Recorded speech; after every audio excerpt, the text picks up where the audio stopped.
Fusion kind of grew out of previous styles and idioms and players and whatnot, and people like Miles Davis and whatnot created, and Herbie Hancock created this whole idiom, really.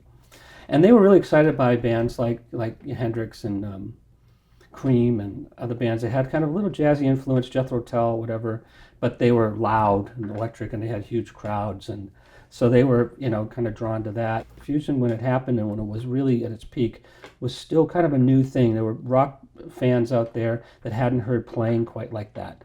When I went to see a guitarist like John McLaughlin, for instance, it was completely wild. You'd have these rock fans out there that this band would come and open up, and like, who the heck are these guys? And once they started playing, I'd be like, wow, who are these guys? So it was fun.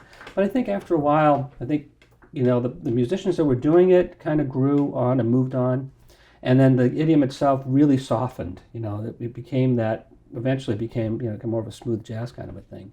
So I think that's what happened. I think it's just the idiom kind of just went through its life cycle, and it's kind of gone. Although I think musically, if it were to happen, and maybe it is happening, I'm not aware of it. I mean, there are bands that are still doing kind of elements of that.